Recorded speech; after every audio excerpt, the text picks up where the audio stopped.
All right, we are here with Michael Rivero from whatreallyhappened.com. Thank you so much, Michael, for joining us today. I really appreciate it. Well, thank you for having me. So, as we were talking about before, you are in Hawaii. Are you on the mainland, in the main island of Hawaii? I'm on the island of Oahu, which is kind of our main economic civic center. It's not the largest island, though. That would be the Big Island of Hawaii, and we just call it the Big Island here because it's got the same name as the entire state. So that's how we keep it sorted out. Awesome. I live right above Pearl Harbor.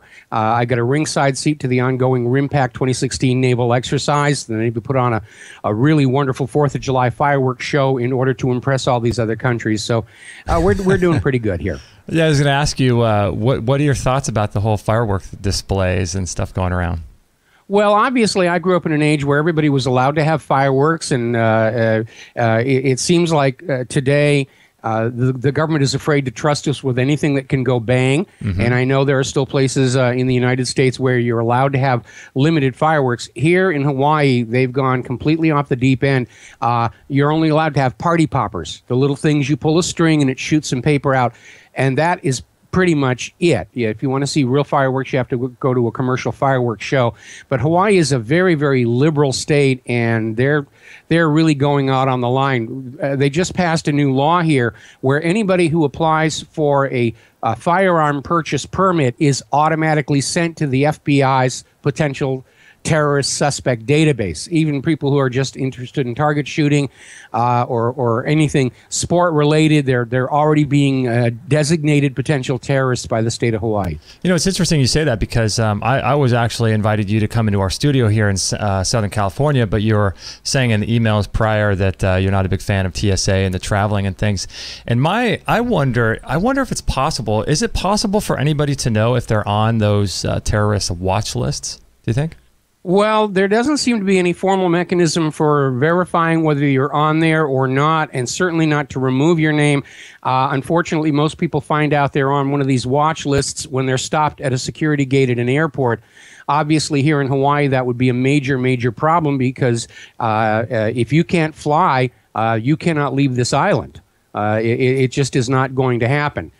So as more and more people become upset over this continued abuse by the TSA, especially in wake of its costs, all the problems with stolen appliances or dropped appliances. They dropped a very expensive laptop of mine up in Seattle. And yet, in all their years of existence, they've never actually caught a real terrorist. And every time the Department of Homeland Security runs a testing exercise, something like 90 to 95% of the training guns and bombs will actually make it past the security gates. It's an absolute complete joke. It exists only to put on the illusion that the American government is worried about the American people with regards to terror, and of course to make Michael Chertoff, the former head of the Department of Homeland Security, insanely rich, because he's the guy who in his last months in office set up these requirements for scanners and chemical swabs and rubber gloves and all the rest of that. Then he left his office and he set up a private company, the Chertoff Group, which sells scanners and rubber gloves and chemical swabs, and he's just raking the dough in and laughing his head off. What is the name of this guy that did this? Michael Chertoff. Michael Chertoff. And I was just posting some video or some images when you were talking there of the TSA abuse. You know, it's much better, you know, just knowing what I know about what's going on with those scanners and being exposed to all that radiation that they're shooting through people through those scanners. I always elect for the pat down myself, but it's getting to a point where it's becoming so ridiculous, isn't it? It is, and unfortunately now, if you opt for the pat down, they assume that you've got something to hide. They refuse to recognize there are legitimate concerns about those scanners. The radiation has been shown to cause skin cancer.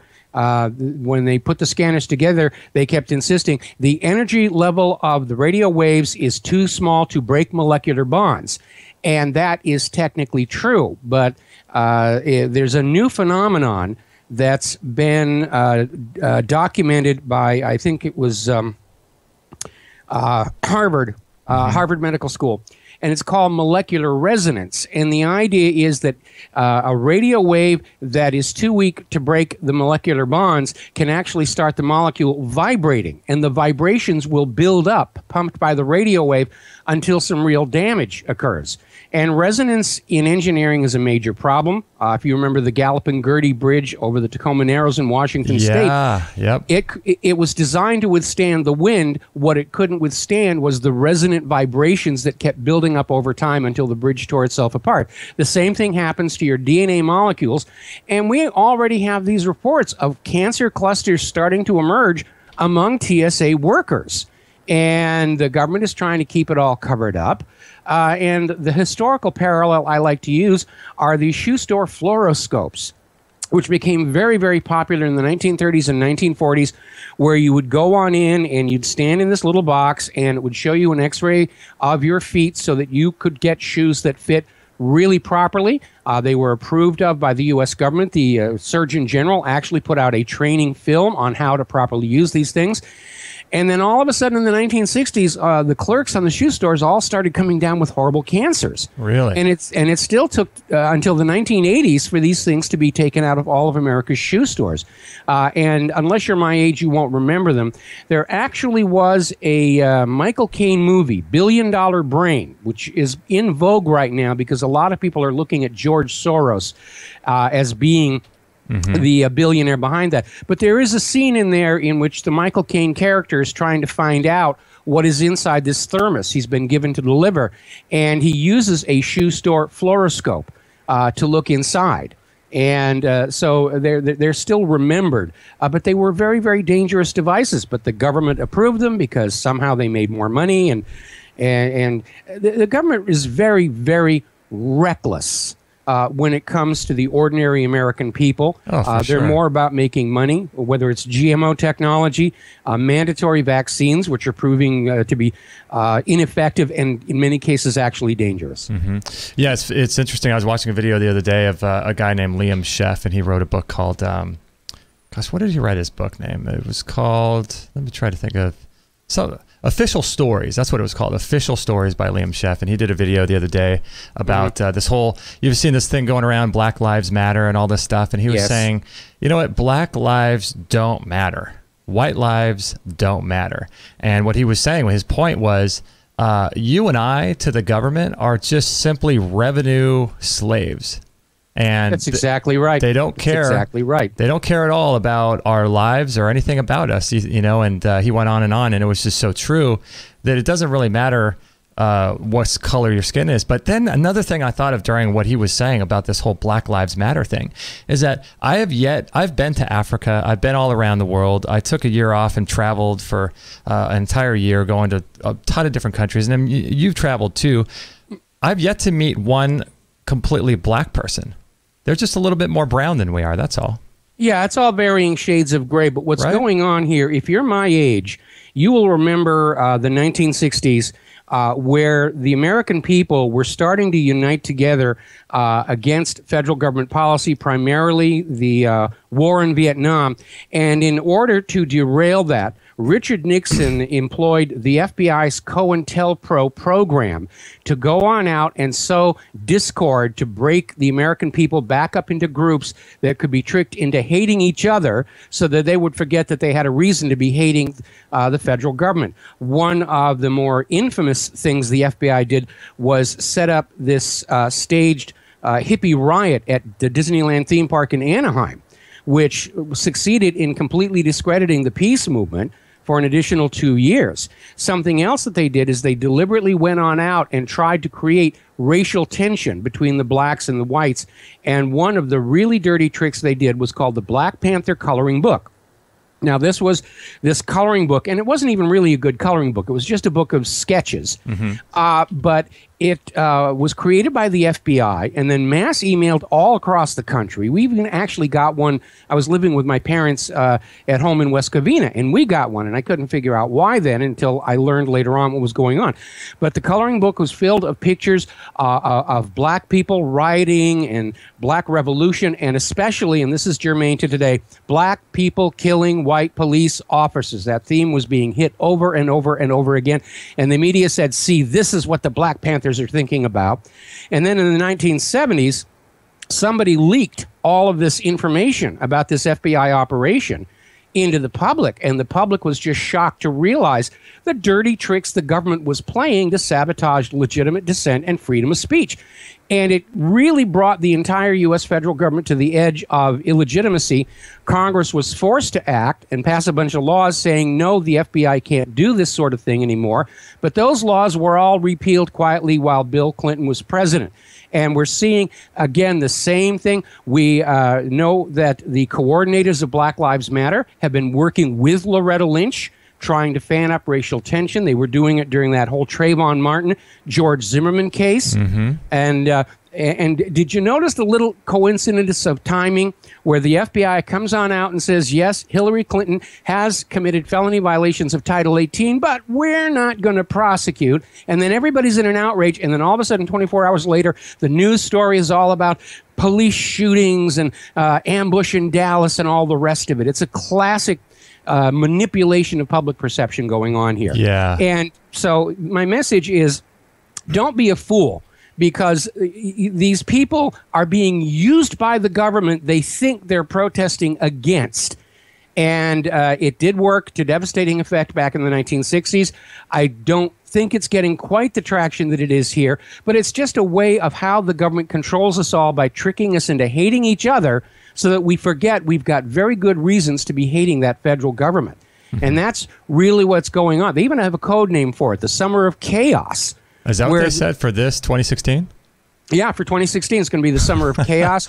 They're pushing Black Lives Matter, is threatening to create riots around both of the political conventions, which could give Obama an excuse to suspend the elections and declare himself, president for another 4, 6, 20, 30 years. And there is historical precedent for that as well, because the U.S. government has been engaging in a pattern of going into other countries.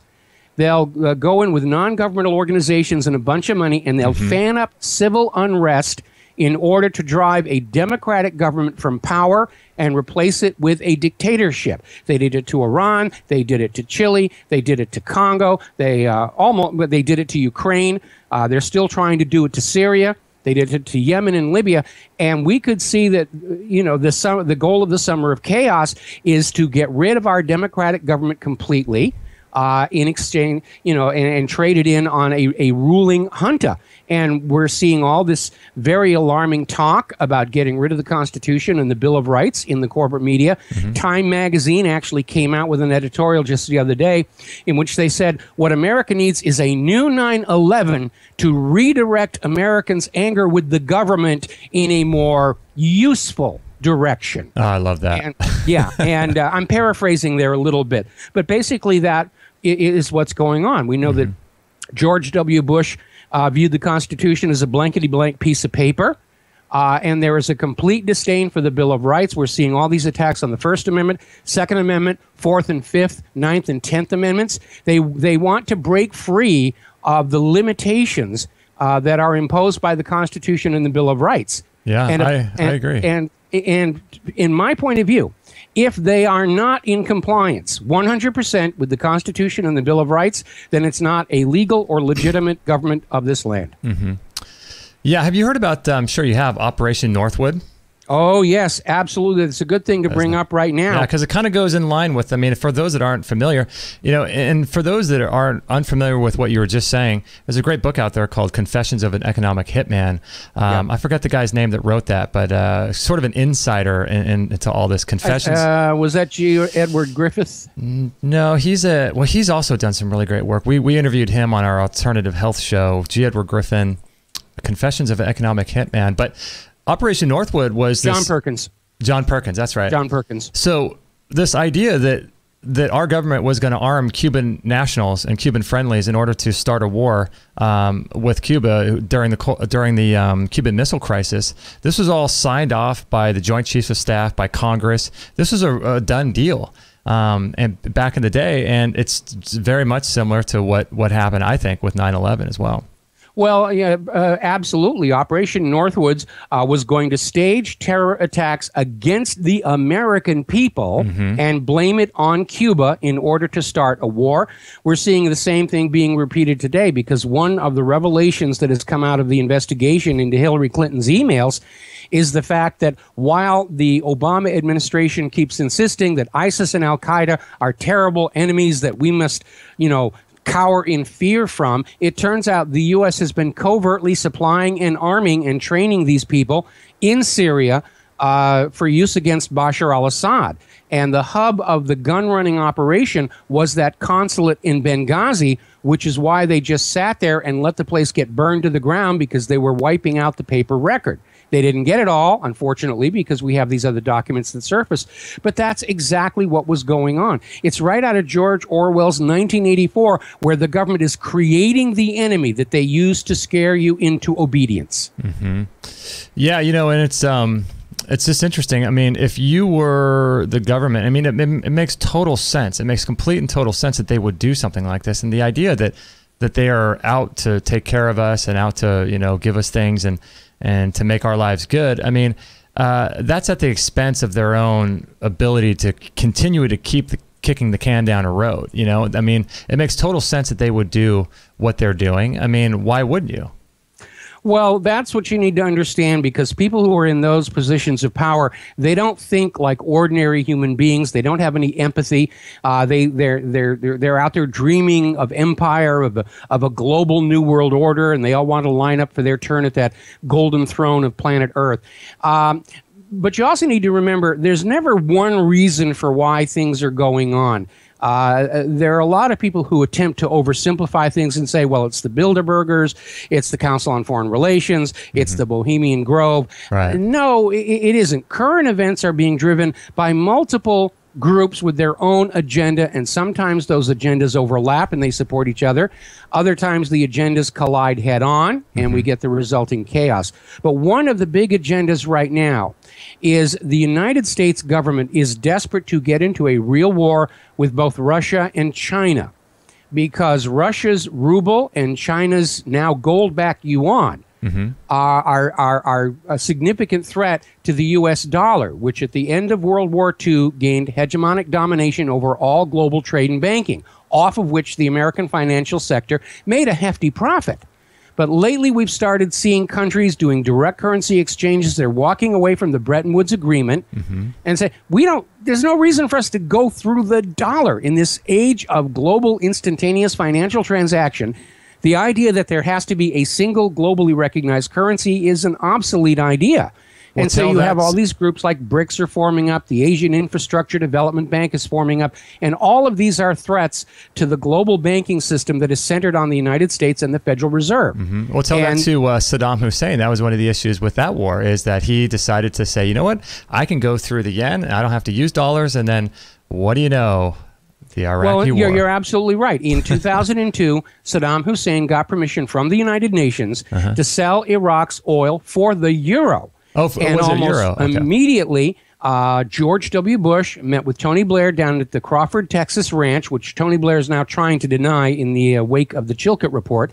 And a year later, screaming nuclear weapons of mass destruction, they invaded Iraq. They lynched Saddam Hussein, and Iraq's oil is back on the world market, but only for the U.S. dollar. They did the same thing in Libya. A few years ago, Libya was booming. It was a great place. Gaddafi was building these amazing civil infrastructures to support the nation. And then all of a sudden he says, we're going to get rid of our privately owned central bank and have a state central bank to manage the public currencies of public utility. And that public currency will be a new value-based currency called the gold dinar. And then he went further to say, Libya's oil is for sale, but only for the gold dinar. So the U.S. stages a revolution. They overthrow the elected democratic government of Libya. They kill Gaddafi. They tear down the state central bank and reimpose a private central bank. The gold for the gold dinar has vanished completely. Nobody knows where that went. And Libya's oil is back on the global market, but only for the U.S. dollar. What are you propping up that dollar? That is the top agenda that is driving all of this bloodshed across the globe. Oh, it's insane. And our insistence and dependence upon all these things. What are your thoughts, speaking of financial issues, of Bitcoin? Well, Bitcoin is seen as a threat to the private central bankers, whose idea of an ideal society is where everybody has to borrow all currency from them at interest, even if the currency is just made up out of thin air. Mm-hmm. And they can't have anybody conducting commerce without using their banknotes borrowed at interest. And they're willing to use the law to enforce that. In fact, that's actually what triggered the American Revolution, was King George III's Currency Act, where King George told the colonies that they had to destroy their own locally produced currency and conduct all business and pay all taxes only with banknotes borrowed at interest from the Bank of England. Mm-hmm. And if you go back and you read the writings of Benjamin Franklin and Thomas Jefferson, this was the major driving force for the Revolution, because it drove the colonies into the same utter poverty that you were seeing in the lower classes of England of the same day. Now, our public schools don't teach about this because 100 years ago, when a corrupted Congress and a corrupted president sold us back into that same banker slavery, all of a sudden the public schools were encouraged to sort of re-describe and reinvent the Revolution as tea in Boston Harbor and lanterns and the church tower and Stamp Act and various other things. And that Currency Act vanished from the public school curriculum out of concern that some smart kid might stand up and say, wait a minute, we're back in that same exact system of being forced to conduct all business using banknotes borrowed at interest from private central banks. Mm-hmm. Yeah, it's a real issue, and I can't imagine that they would allow Bitcoin to continue to keep growing like that. I mean, at some point, it's like with everything else, with marijuana, or I won't even call it marijuana, it should be called cannabis or hemp, because marijuana is a made-up term. But with these issues, they're either going to have to get on board and learn how to get creative and start taxing it and getting into the game, or they're going to have to completely ban it altogether, because you can't have something like, I mean, the internet itself, you and I having this conversation, and your radio show and your website, the ability for you to do what you do and get this information out there is not really beneficial for the government. And so I think the internet itself was an issue that, well, it is an issue because it's allowing information like this to get out. But with the idea of cannabis or podcasts like this, or having other issues like Bitcoin and things like that, they're going to have to figure something out because it's happening. Well, they're trying to figure ways around all of these things, and I see a lot of parallels between how our current ruling elite are responding to the internet and the independent media with exactly how the ruling elite responded when Gutenberg rediscovered movable type printing and books became affordable to the middle class and literacy exploded and everybody started finding out things for themselves rather than sitting in the throne room or in the church being told what to think by the people in the fancy-looking robes. And it is provoking a social crisis, and that's why we've seen all these people out there saying the internet should have never been invented. And in point of fact, the internet was, when it was developed by ARPA, was never intended to be a public utility, because when DARPA first set it up, it was limited to military bases, military contractors, and universities that were carrying out research for the military. And this was in the 60s, right? This was like in the 1960s. Yeah. And DARPA basically paid all the companies that were running the backbone servers. But as people left military contractors and universities and went to other jobs, they didn't want to give up email and FTP and UUCP and all those things they had back then, so they would just set up a connection to their computer at home. And the government started getting very nervous because all of a sudden there was this mass communications media emerging in the midst of the country that was not under control of the intelligence agencies the way the newspapers, radio stations, and TV stations were. So I think this was in the mid-1970s.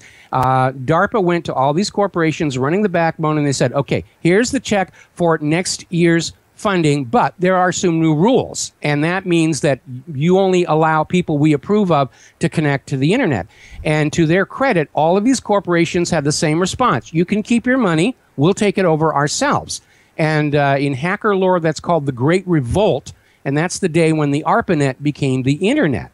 And they've been trying to figure out some way they can bring it under control because in the case of our shows, podcasts, and so forth, it's not like there's 5 or 6 networks that they can compromise with Operation Mockingbird. The independent media is tens of thousands of websites and podcasts and radio broadcasters, and they can't control them all. They certainly can't buy them all. They've bought up some of the most visible ones, trying to control, and the rest of it is smear campaigns and hacker attacks, especially now as we head into the November election. My server gets a hack attack 2-3 times a day, and that's how afraid they are of people finding out what's going on. So explain a little bit about what Operation Mockingbird is. Okay, Operation Mockingbird still is a project by the Central Intelligence Agency. Coming out of World War II, the CIA studied a lot of the success of Hitler's propaganda machine, and they decided they needed to copy it. And Mockingbird was specifically a program to make sure that the top managers of all media in the United States were CIA assets, people who were managing editors, like managing editor Bob Kaiser, formerly of the Washington Post, was a Skull and Bones alumni with George Bush. And when Sally Denton and Roger Morris brought them the well-documented, legally checked story of cocaine smuggling out of Mena, Arkansas, Bob Kaiser spiked the story without explanation, because his real job is to protect the secrets of the mighty and the rich. And government-sanctioned drug smuggling is one of the biggest open secrets in our society today. The biggest drug smuggler in the country is the country, and it's been doing it for a very long time. Opium smuggled back from Vietnam inside the body bags of our dead soldiers. When they were shipping guns from Arkansas down to Nicaragua, they were funding it all with cocaine flying back on the exact same airplanes. Yep. The Skull and Bones fraternity itself was originally funded with opium money. And so there's this tight relationship between illicit substances and governments. And it's the politics of contraband. And those who are in control of and profiting from the illicit substance can buy themselves control of the government. We saw it happening during Prohibition, where the extreme wealth from running literally reshaped the political landscape. That's where the Kennedy dynasty began. Old Joe Kennedy was a rum runner. And then following the repeal of Prohibition, he got respectable and he ran his kids for the White House. One of them actually made it. One of them made Attorney General, and the other one drove off a bridge but still managed to have a lifetime career as a senator. And now we've got the same thing going on, only it's not alcohol. It's cocaine and opium money that is reshaping our government in a very, very bad direction. How much money do you think we make as a country? Because they have the, the soldiers are guarding the poppy fields out there in Afghanistan and all this. Yes. I wonder how much money we are making, or the country, I should say. It's not we, because you and I are more aware of what that's about. But what kind of profit is going on from the drug war, I wonder? We have no idea at all, and I'm not even sure that the country is making anything off of it. Certainly the CIA likes to have this source of funding which is beyond congressional review. That was the whole rationale for Iran-Contra. It was an off-the-shelf operation that did not need money from the Congress, and therefore Congress couldn't intrude into what was essentially a violation of the Boland Act. And we're seeing the same thing with all this huge amounts of cocaine coming into this country and opium from Afghanistan now. That money is going into individual pockets. And a lot of it seems to center on that Clinton Foundation. Now, the more analysts are looking at that Clinton Foundation, the more they're concluding it's not really anything about charity. It's a giant slush fund.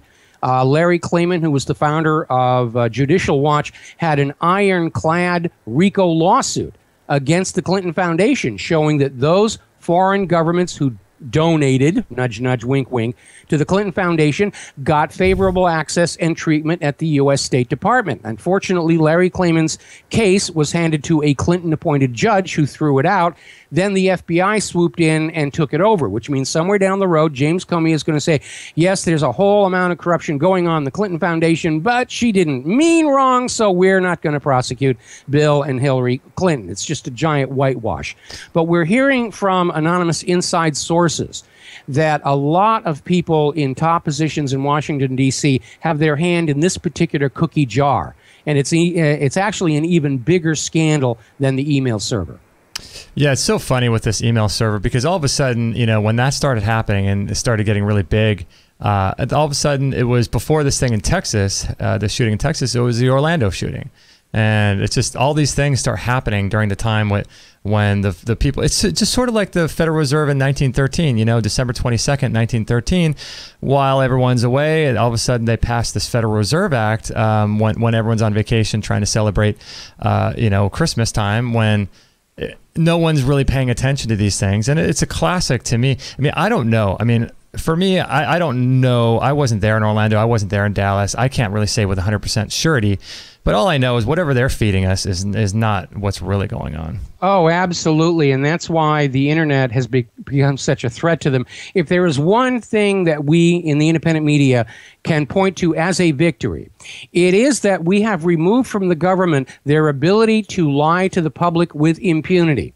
And that is a major victory. And because they've survived and operated on lies, fraud, and deception for so many decades, they actually don't know any other way to run a country. Mm-hmm. And so they're in a panic. They're seriously afraid because they want to go back to the world of the 1950s, where the government would tell a lie to the media would turn around and quote that lie as the absolute gospel truth. Everyone believes it.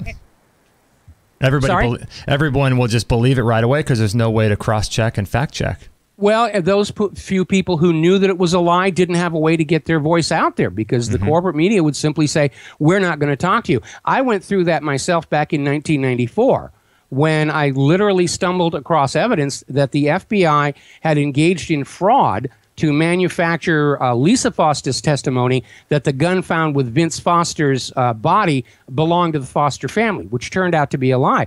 And I went to friends that I knew. I was still living in Southern California. I went to friends I knew at the local news affiliates, and they all said, we can't touch that. It's the end of our career if we touch that. And, of course, at that point, I got blacklisted out of my career in Hollywood.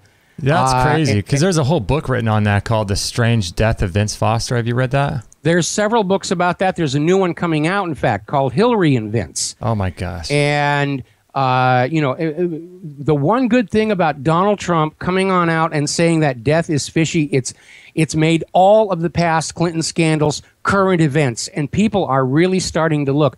I don't know what James Comey thought he was going to accomplish with giving Hillary a get-out-of-jail-free card because she may be out of legal trouble, but the voters are looking at it and saying there is clearly something being covered up. And as Richard Nixon himself said, it's not the crime that gets you. It is that cover-up. Mm-hmm. And now everybody knows there's a cover-up, and people are very, very suspicious. And even with massive, massive election fraud, Hillary looks to be in serious trouble, especially if she's going to run against Donald Trump. She doesn't want to run against Donald Trump. Hillary's minions within the GOP are expected to make one final try to kick him out of the nomination at that convention. And at that point, if that fails, I'm fully expecting an assassination attempt on him. On who? Donald Trump or? On Donald Trump. Because Hillary Clinton, we've been hearing from our sources, Hillary Clinton is literally in a position to blackmail the entire U.S. government with all the stuff they've been involved in for the last quarter of a century. And she's out there saying, if you do not make me the president of the United States of America, I'm going to start wrecking careers and possibly bring the whole government down. She's a creepy lady, that Hillary Clinton. She is a creepy lady. But, it's... It makes total sense that they would want someone in the White House that they could actually control, because they know they can control Hillary. They know that they used to control Bill. What's his name? Donald Trump's a wild card in terms of that. He's a wild card. He's not on board the war agenda. He's already stated publicly he wants to go back to being friends with Russia and China and engage in commerce and business. Trump is definitely not on board of starting a new world war in an argument over whose brand of ink and paper everybody is supposed to use. Plus, Donald Trump is already out there saying that if he is president, he will file charges against Hillary because Comey's get-out-of-jail-free card did not clear her. It's not an exoneration. Hillary's people are trying to claim that, but it's not. The FBI confirmed the crimes happened. She can be charged at any time during the next 10 years under those Title 18 violations. You know, it's interesting. I have this theory about the government and this election. I think that if it was actual fact that no one went out to their polls, the local polls, and voted, if no one voted, you would still turn on CNN and Fox News, and you would see, 43% to 7%, and Donald Trump, because it's just an entire dog and pony show. I don't think voting even matters. Well, that's the message that's going on out there with all these primaries that we're out there saying, well, we don't care who you want. You've elected us delegates. We're going to vote for somebody else. There are already something like 6 lawsuits against the Democratic National Committee, against Debbie Wasserman Schultz, the primaries on a nationwide basis, and a couple of individual lawsuits in Ohio, and 2 in Southern California, seeking to block certification of the California vote over all the obvious election fraud that's been taking place. And there's something there, because as soon as they filed a lawsuit demanding all the provisional ballots be counted, we get word the provisional ballots are being destroyed and shredded as fast as they can, which is a violation of California election law. Well, it's crazy too, because you look at what happened with what year was it? Was it 2000? What year is one of the George W. Bush elections? And I forget, it was in the state 2000, the debacle with Al Gore. With Florida. Yeah. And you learned that they're taking the names of people that would have voted Democrat in the state of Florida, black people that would have voted Democrat, and they're tying their names into people who committed crimes in other states and saying, now you have a criminal record, you can't vote. And, and then the whole thing, have you seen that movie Hacking Democracy with... Absolutely. Yeah. It's an important film for everybody to look at. We've had Bev Harris on the show ourselves. And there's even a very nice retelling of Florida. Was a movie called Recount with Kevin Spacey, and telling that story about how that whole Florida thing went down. And it was just crooked from beginning to end. And it's like Stalin used to say, people who vote decide nothing. People who count the votes decide everything. And Americans need to wake up and realize our elections are very, very crooked. And it's already very obvious Hillary Clinton doesn't actually have the grassroots support that a nominee should have. They're trying to rig the opinion polls.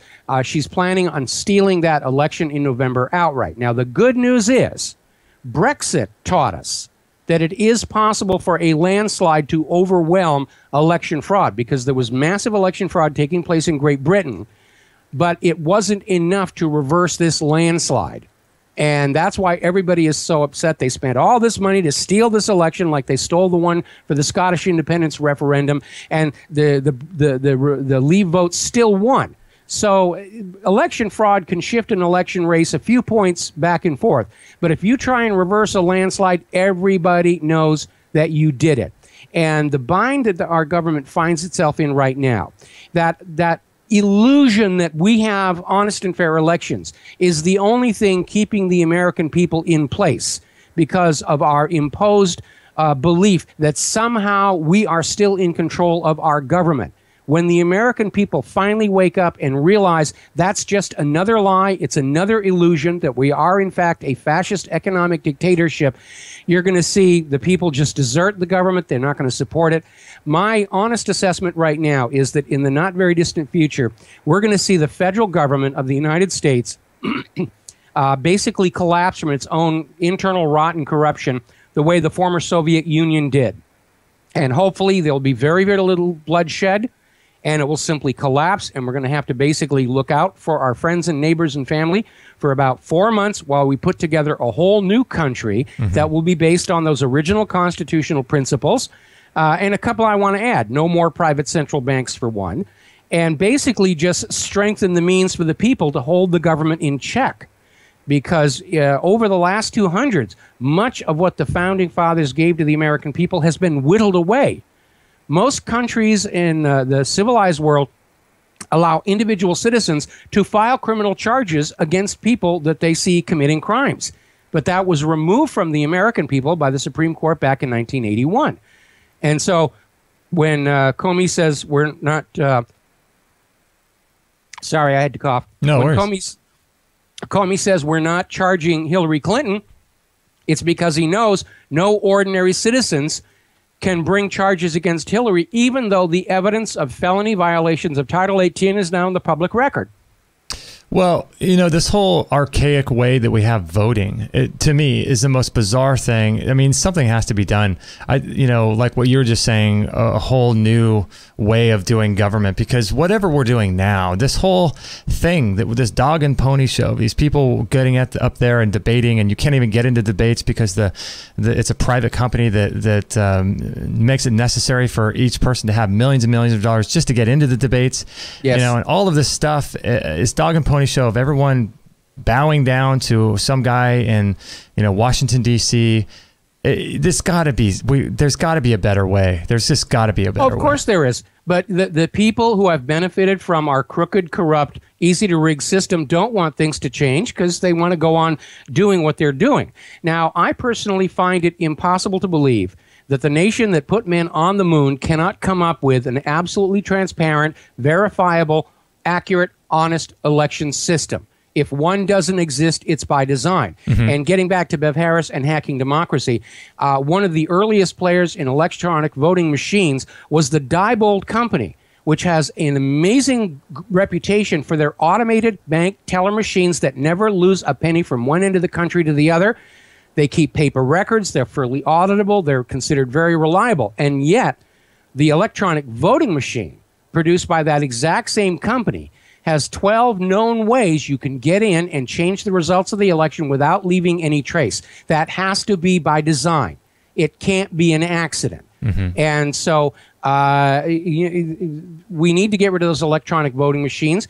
There was one system called the True Vote system, but my personal view is if a government cannot prove beyond all doubt the accuracy, honesty, and fairness of the elections by which they claim authority over the people, then we the people are under no moral or legal obligation to obey that government, to pay that government's bills, or to sacrifice the life and limb of our children in that government's wars of conquest. The burden of proof is on the government, and they can't just sit up there and say, well, you can't prove we did fraud, therefore. No, it doesn't work that way. No, you're the just one out there saying that you now have an authority over my wallet and my children. You prove you acquired that authority in full compliance with the Constitution. They'll just tell you that we live in the greatest nation ever, and the voting is democracy, and we have all these great things. But yet, not one person, probably you and I included, really understands how voting actually works. I mean, we've seen documentaries, we've read a lot of books and things like that. But you know, for people coming out of college, for people who are studying this stuff, no one really knows. No one really knows, and so it's they're not encouraged to know. I mean, and a lot of people got a wake-up call looking at the primaries this year, where we had both on the Republican and Democratic side all these people saying, well, look, we will decide the candidates. Your job is to give us money and vote the straight party ticket, and it shouldn't be up to you. And we've seen all these articles about there's really way too much democracy in this country, and it's just getting out of hand. And, you know, all of this arrogance and this idea that we will decide who the candidates are going to be. And we know that every time they do, it's always one of the insiders, one of the corrupt, one of the criminal, to keep the little scam going. That's why they're so terrified of Donald Trump. He's not one of them. He's not one of the drug criminals. He's not one of the cover-up artists. But my idea with Donald Trump, though, is how has he gotten as far as he has if he's not one of them? Because he's a reactionary president. It's like when Jimmy Carter just drew overwhelming support after the downfall of Richard Nixon. The American people are just sick and tired of politics as usual. They're sick and tired of business as usual. Donald Trump is the only candidate out there who doesn't have that image of having spent his entire life living off the taxpayers in some government building. And that's why he's so incredibly popular. And he's out there. He's taking a stand against all this social justice warrior, politically correct nonsense. He's saying, yeah, we have a right to have strong, controlled borders in our country, which was a position also favored by President Eisenhower. And Trump is out there saying, if people are going to come to our country through the legal channel, they have to adapt to our culture and language, not the other way around, which was a position supported by President Theodore Roosevelt. And Americans are saying, yeah, we have a right to be proud of our nation, as declined and deteriorated as it has been. But we want to talk about our nation first and foremost. And that's why Donald Trump's Make America Great Again is a threat to that globalist New World Order, which are trying to basically bring about the collapse of all borders, flood everybody's population into everybody else's country to form one formless, massive humanity with no clear idea of an identity to make it easier to control them. They're even trying to keep us confused as to what bathrooms we should be using. I know, right? No one knows if they're a man or a woman anymore. Well, I had a solution for that, and that is 2 doors. One says penis, one says vagina. Confusion's all over. But there you go. Well, now they're even talking about people that are going through surgeries to be able to use to change. People are able now to change what's on their is it birth certificate or their driver's license? They're able to change a gender on one of their legal documents now. Well, they've been able to do that all along. When somebody is going through sexual reassignment, there's a paper process that they follow along. The issue is, which bathrooms. People are very uptight about that. And, Target has just lost a huge volume of its retail customers with their policy that men who self-identify as women can use the women's restroom. And there have been a whole bunch of incidents of men going into the ladies' room and then exposing themselves to the girls and things like that. Mm-hmm. Heard about that. At which point I would take one of those guys and beat the crud out of him, saying I self-identify as Rocky Balboa. Right. Yeah, it's really bizarre, and I think it all starts with all that social justice thing that you're talking about. Well, social justice is another name for political correctness, and political correctness is an attempt to end all freedom of speech under the guise of it being polite to never say anything that might offend anybody anywhere on planet Earth, which is an impossibility. You cannot have freedom of speech without offending people, and you can't be afraid of offending people if you're going to exercise your right to freedom of speech. Because when you have an opinion, there's always going to be somebody else out there who's going to scream, I'm offended by it. I'm offended by it. I mean, look what happens when you criticize the actions of the government of Israel. And they'll all stand up and scream, oh, you hate the Jewish people. You're an anti-Semite. You want Hitler to come back and gas the Jewish babies in the oven. And it's not surprising that Israel is at the forefront of trying to push these erosions of freedom of speech all over the world. Over in France, Charlie Hebdo can post highly offensive cartoons about Muslims and Christians on their magazine. But if anybody says anything bad about Israel, you get to go to jail. Oh, yeah. Yeah, you cannot. Israel is the enemy of freedom of speech around the world because they, too, like the U.S. government, they've built their entire nation on a foundation of complete lies. Mm-hmm. And they're just terrified that the lies are becoming undone. There was an interesting thing that came out, I think it was last year in Harvard. I'm not sure if you heard about this, but they were actually sending their students home with workbooks and pamphlets for the kids to give to their parents to re-educate their parents on how to use gender-specific pronouns. And let me read to you a couple of these things here. They're really interesting. Let's see here. I pulled one up here. They is now... Or they it has now become ze, Z-E. Them is H-I-R. So I called them, but I called her. Their and theirs, themselves and herself and himself. There are all these zir words, Z-I-R and S-I-E, and all of these bizarre things. It's like, what has become of our language? Remember what Shakespeare said in Henry IV, Part 2?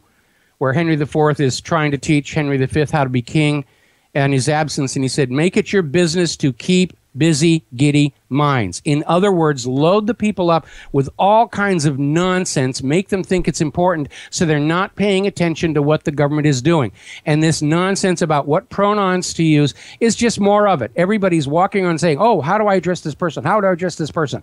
And they're absorbed on that with this goal of being politically correct, and it keeps them from paying attention to things they really ought to be paying attention to, things the government doesn't want them paying attention to, right. Which is why they go through all this nonsense. As far as I'm concerned, if I want to address somebody, hey, you, That'll do it. Or if I'm talking about that guy or this woman, I'm just going to use the words that were, that are appropriate for them.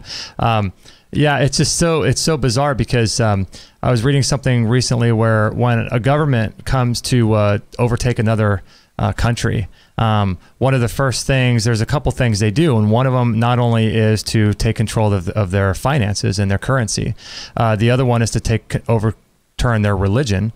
But then what they also do is the third pillar of that, I'm sure you know, is to overtake their language.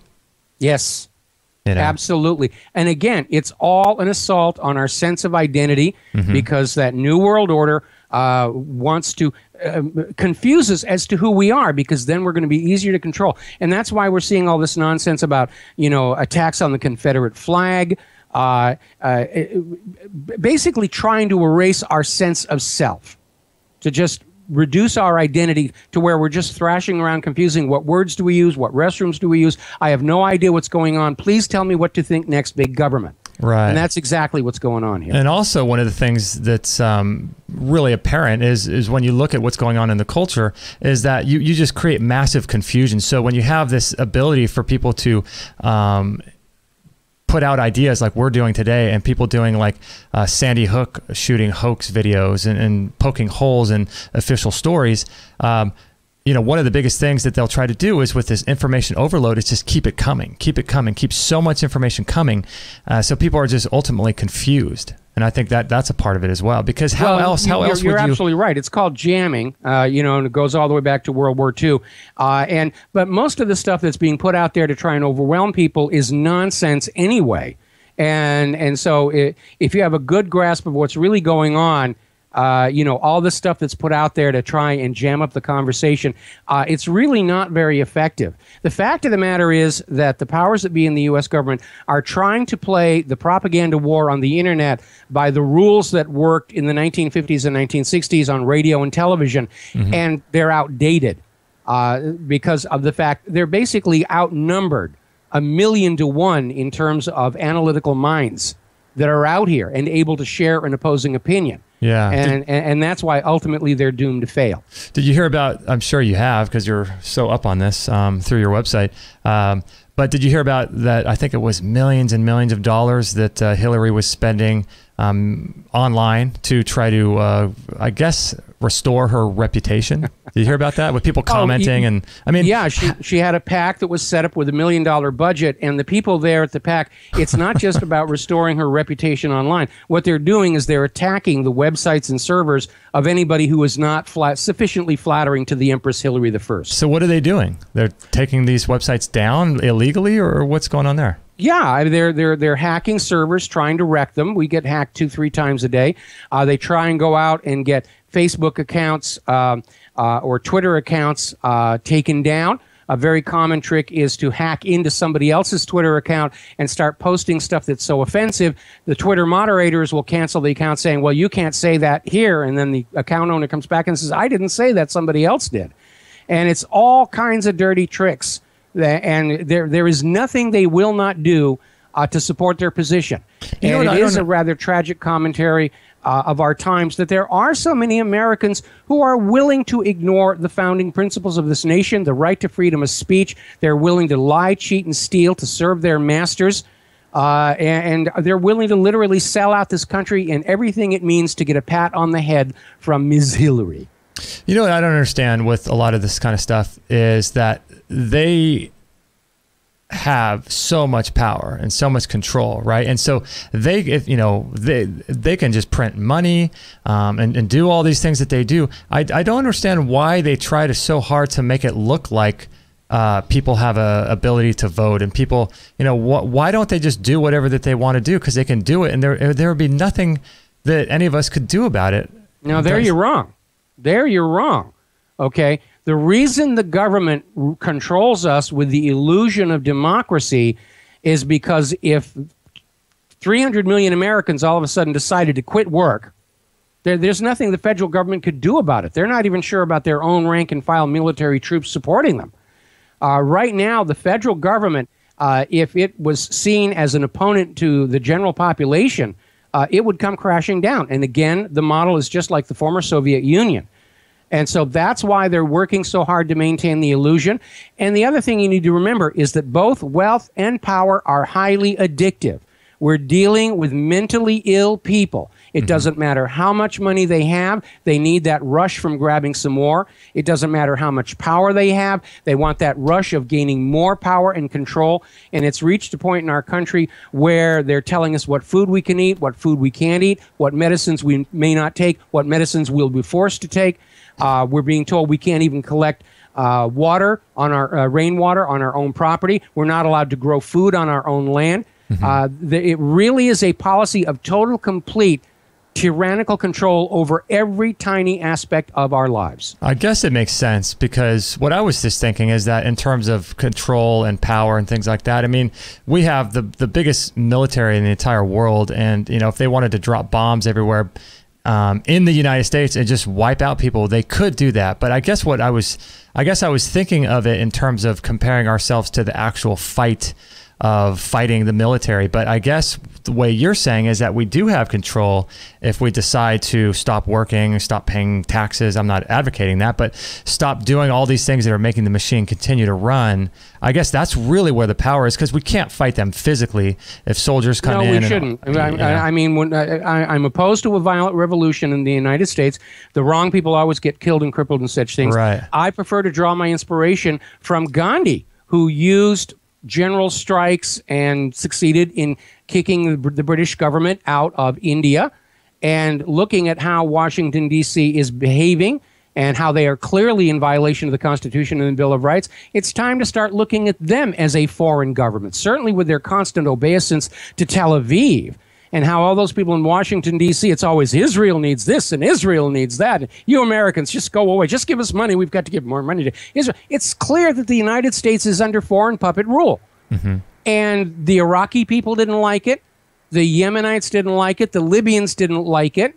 Why should we be any happier being ruled by a government that rules us on behalf of a foreign government rather than what's best for the American people? So what are your thoughts about what's actually going on? Because it seems apparent to me that whoever gets in the White House, I mean, these people are just puppets, and they're controlled by something or someone greater than themselves. David Icke says they're lizard reptilians. I don't know if I agree with that. You know, that's kind of strange to me. I hope that's a metaphor.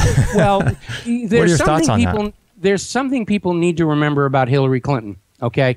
She has sold out to so many people. Wall Street, Israel, everybody who got special treatment from the State Department because they donated to her foundation are now in a position to blackmail her with that information. Anybody who got the emails off of her weak server are now able to blackmail and control Hillary Clinton. She's wide open to blackmail from dozens and dozens of different directions. But does that matter? When Hillary is setting up her list of priorities, the American people and what's best for us are going to be at the absolute bottom of that list. I don't see Donald Trump winning. I just don't see it. I think Hillary will win.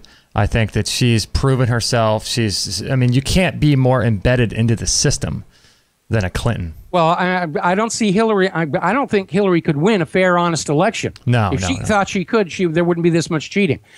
Hillary's going to try and steal it.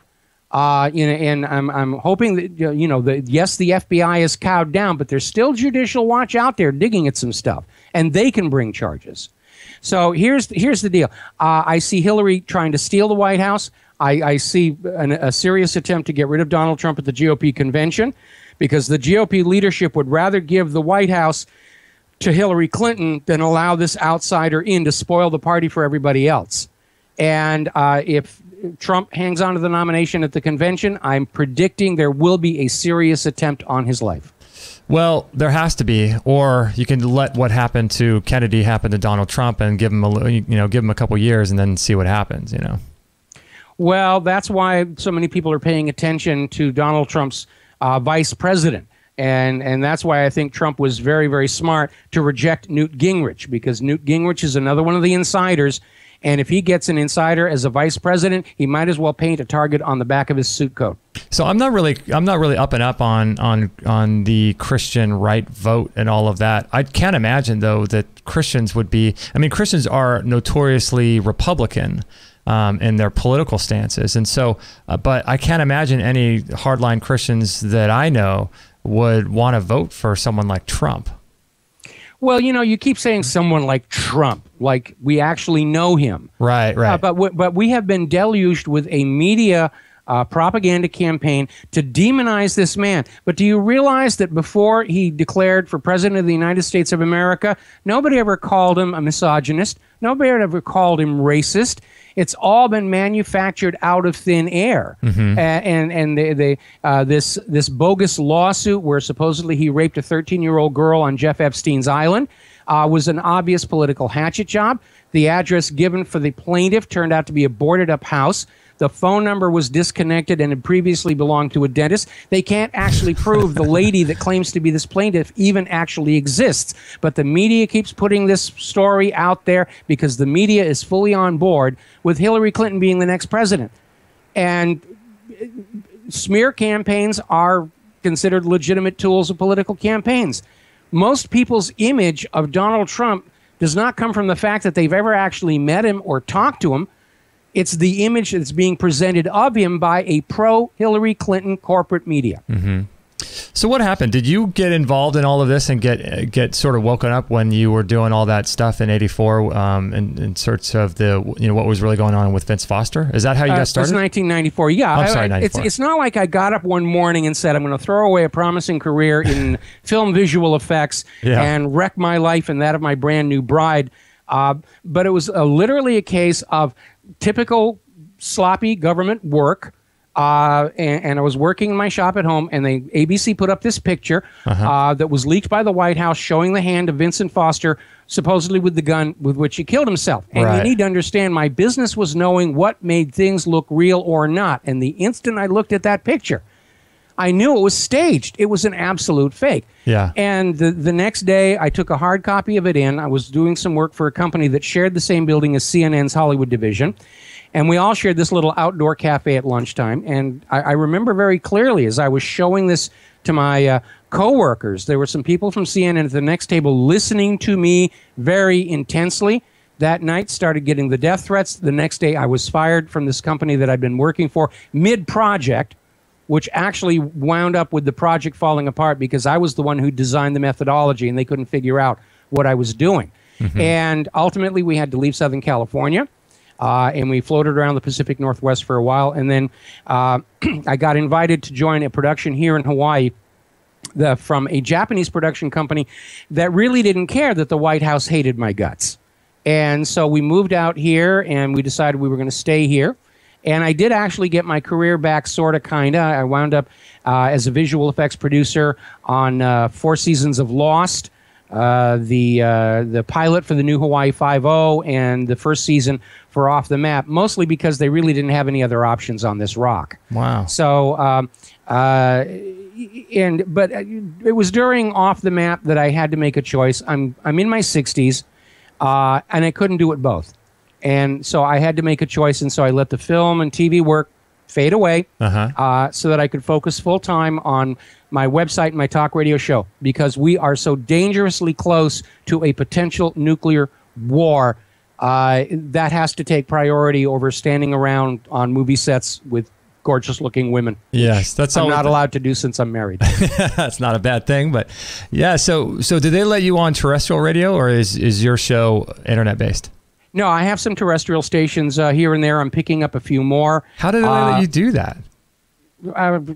It's basically the owners of these terrestrial stations are aware of me, and they're starting to call in and make arrangements with RBN. And I don't actually know how many terrestrial stations we have. It's not a large number, but it's enough to where I can honestly say I'm on the AM and FM dials. Wow, that's amazing. It's funny with your story too. I could remember the day with 9/11, and when that whole so when 9/11 happened, I was obviously questioning a lot of things at that time. For me personally, I was reading some books by Noam Chomsky and Howard Zinn, People History in the United States, and starting to question the government and things like that. But it's funny how it takes a while for all of this stuff to seep into your consciousness and into your worldview. And so when 9/11 happened, I obviously thought it was just everything was whatever they were telling us. But then I remember that creepy scene when George W. Bush is reading that book upside down to those kids in that classroom in Florida, and some person from his staff whispers into his ear, and that look on his face to me was the same kind of thing when you started working and looking into the Vince Foster thing. Everything changed when I saw that look on his creepy face. Okay, well, first of all, we need to back up. That still photo that purports to show him holding the book upside down, that was a fake, and it was put out there to trip up the independent media. Oh, really? They knew the independent media was going to be a problem. And so they're always putting out hoax things, hoping that people will commit to them, and then they can say, oh, see, it was nonsense. Look, these independent media, they're not checking their stories. But it is very interesting about Andy Card coming in and talking to Bush, because I was suspicious that this was a Pearl Harbor event right on the day it happened. But when I saw that situation with Bush, that confirmed it. Now, if you're a fan of the original Sir Arthur Conan Doyle Sherlock Holmes books, you've probably read one called The Silver Blaze, where Sherlock Holmes correctly identifies the owner of the home as the criminal, because in the middle of the night, while the crime was occurring, the dog did not bark, because the dog knew who that was, the master of the house here. And the application here is that you have George Bush sitting at this school. There's already been one impact. He's surrounded by the Secret Service protective detail. And when Andy Card comes on in and says there's been a second attack, it's a terror attack, the Secret Service does absolutely nothing at all. Now, look at it from their point of view. They're in a school. The media has announced Bush was going to be at that school a week ahead of time. There's an airport only 4 miles away. And we've seen the videos of how fast the Secret Service moved when there was an attempt on Reagan or on Trump, and these guys just stood there. Their normal course of action would have been to grab President Bush, throw him in that armored limousine, and just start driving in a random direction to foil a potential inbound. But they didn't do it. From their inaction, it was obvious the Secret Service protective detail knew that George W. Bush was not a target that day. And the only way they could know that is because the George Bush administration knew what the targets were going to be ahead of time. Yeah, that whole thing is so bizarre when you start looking into it. And you've done a lot of research on 9/11 yourself. And how many articles are on your website about that? Oh, I actually don't know, but there are a lot of them. We certainly take the BBC to task for that reporting of the collapse of Building 7 26 minutes before it actually happened. Right. Which would be impossible to guess, because at the time of 9/11, no steel-framed building had ever collapsed from fire. There was no way for anybody to do a lucky guess. And then, of course, when people went back to the BBC and said, can we look at the original footage, BBC said, well, we just tossed it out. Now, anybody who's ever worked in broadcast media knows when you have first-generation footage of historical events, you lock it up tight because it is a cash cow. You're going to be licensing that footage over and over and over again into the future. And here we have the BBC saying, we didn't think it was worth saving. What was the name of the guy that had the loans out on both those buildings? Didn't he say that they were going to pull Building 7? Yeah, Larry Silverstein. Lucky Larry, everybody likes to call him, because when he acquired the World Trade Center, everybody thought he was out of his mind because the buildings were facing a mandatory EPA retrofit for asbestos that would have financially ruined Larry Silverstein. But then 9/11 happens, and the taxpayers pay for the cleanup. Now, my he makes out like a bandit. So my thing with Larry Silverstein and Building 7 was, is it possible that but then why would he have leaked anything to BBC saying that he's going to pull Building 7? I mean, that even if you look at it like that, it still doesn't make sense. Arrogance and so forth. And a lot of people, they're used to being able to just do what they do and have the corporate media successfully cover up for them. And that's one of the areas in which they don't understand how the world has changed because of the internet. I think one of the most alarming signs of foreign involvement in 9/11 is Zim Shipping Company, which is co-owned by the State of Israel, and they had their offices in the World Trade Center. And just a couple of weeks before 9/11, they broke their lease, which cost them a huge financial penalty in order to move across the river to New Jersey.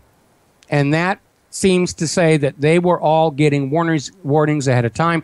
We know there was a company called Odigo, Israeli-owned, with offices in New York. They license backbone telecommunication services for text messaging systems. They received an advance warning of the attack before any of the airplanes used in the attacks had actually left the runway. And the FBI went on in, got the IP address of whoever sent the message, and that's the last we ever heard of that. Do you think there's anybody in those planes?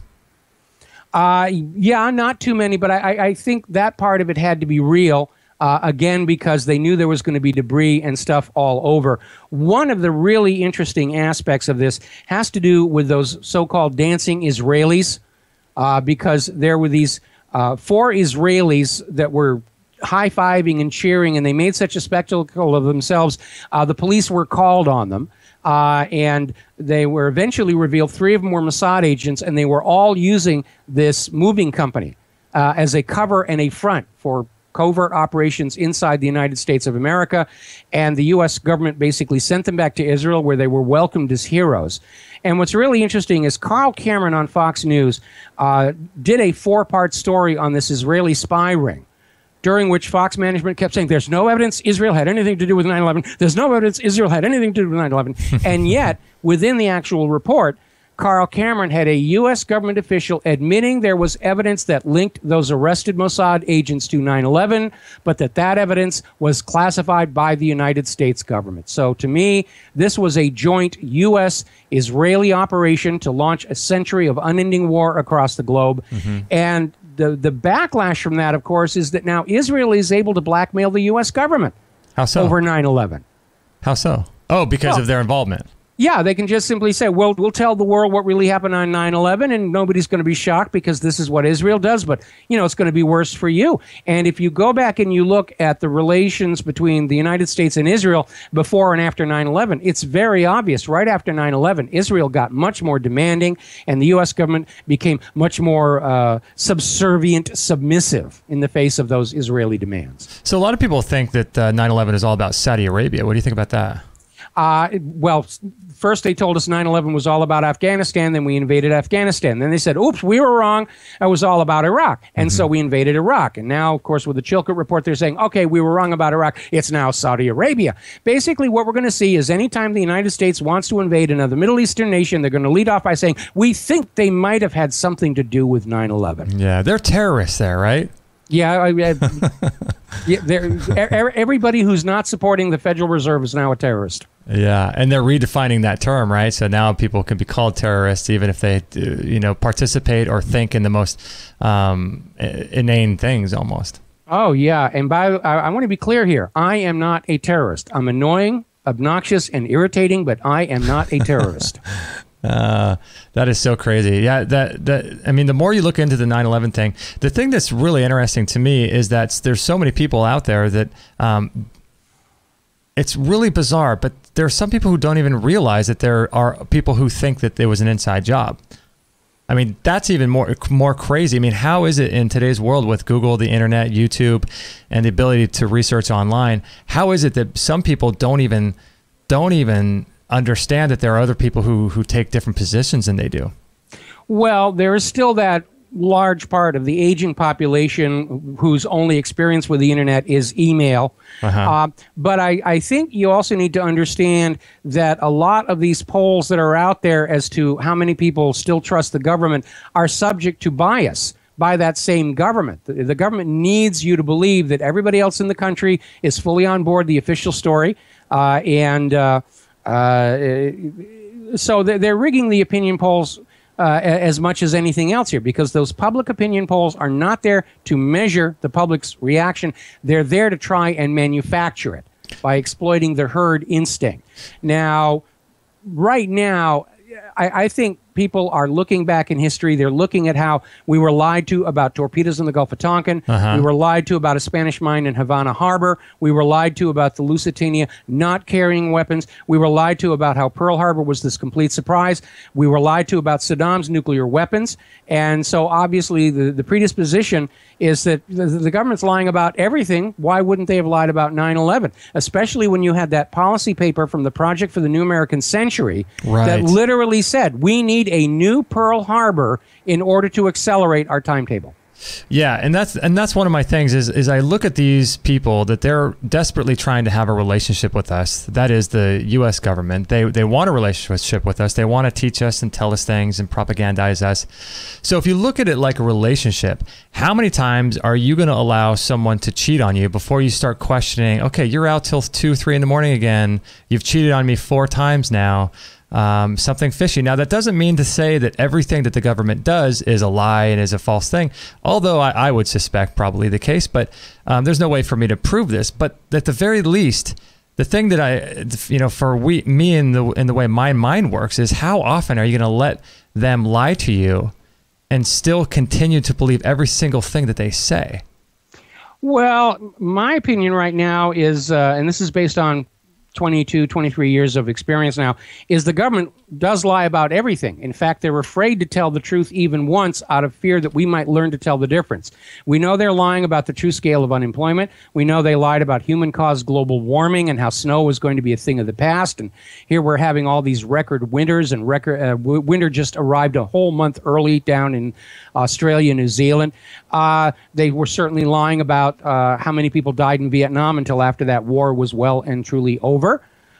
We even had this State Department spokesman come out just 2 weeks ago and say, of course it's okay for us to lie to the corporate media for diplomatic reasons.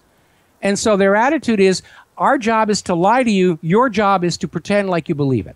Mm-hmm. And that, of course, is not anything that's in the Constitution or the Bill of Rights. So are you going to be voting this year? Oh, I never voted. Only seems to encourage the bastards. You know that you can't make, this nation is never going to go anywhere unless you vote. Well, obviously I'm going to vote, but like you, it's an exercise in futility. I might, write in my wife's name just to be polite here. Right. Put a little white out on that computer screen. It's Claire. Do you think there's any issue with voting in terms of developing a social profile on people? Or are they getting enough of that from social media? Yeah, I think they can do that from social media. The options, certainly in the general election, are so few. Somebody may be trying and they may have gotten a huge grant to do it. I don't really see that you're going to get reliable and meaningful data from that.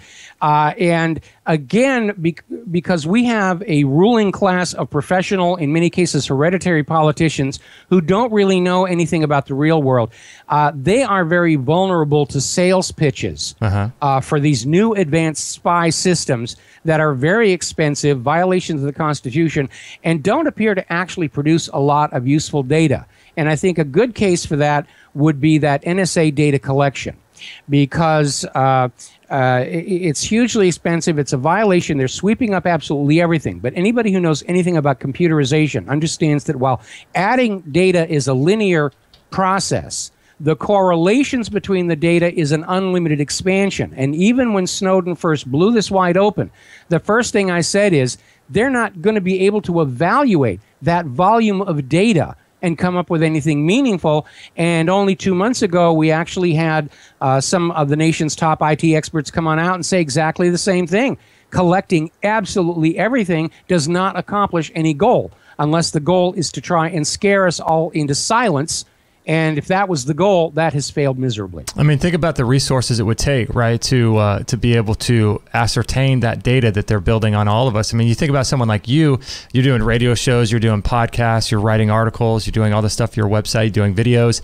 The amount of data that you're pumping out every single day, regardless of what you do professionally on whatreallyhappened.com, you're writing emails, you're doing private things, all of that is data. You're talking on your cell phone. For them to collect and store everything is one thing, but then like you said, how is it possible? I mean, think about the resources they would need in order to access that data and then make any sense of that. And in my case, it'd be a complete waste of time anyway, because I'm not a threat to the American people or the American nation. I'm very proud to be an American. Obviously, I am a danger to those who try and control and exploit us through lies, fraud, and deception, but they hardly need the NSA to spy on me to find out my attitude about that. Mm-hmm. And also, I wonder too about voting for different things locally. Like here in California recently, there was that SB 277 with the vaccines. There was the Monsanto GMO project that people allegedly had the ability to vote for, yet still that passed. Still the vaccines passed. And as far as I understand, the cannabis is coming up for vote too. I personally, I don't think if voting doesn't work at the federal level, why would it work at the local level? Well, or do you think it does? I think the smaller elections tend to be the more honest ones because the opportunity for concealment is not there. I think ultimately I'd like to see us go back to an election system where people vote in small groups, and while the idea of concealing your vote for privacy, which I think is actually kind of silly. Why wouldn't you be proud of who you voted for? But let's stipulate that votes themselves remain private, but at least you get the totals from your room posted right there. And then you can go to a website and follow the total for your room all the way up the chain to the very top and make sure it doesn't change. See, that's where Voters News Service has been caught in the past. Because in the Iowa caucuses, where people do vote in small rooms and they post those results, Voters News Service got caught altering their numbers up to the national level. And of course, when they were challenged on it, they said, these are the numbers we're going with. It was just this attitude of, yeah, we're stealing the election. What the heck do you think you're going to be able to do about it? Now, I'll tell you what we all need to be paying attention to right now, of course, is what's going on over in France. It's getting zero coverage in the American corporate media, but there are millions of people in the streets of France. And by the way, if you're French, happy Bastille Day. Mm-hmm. And they've reached the breaking point. We could see a new French revolution.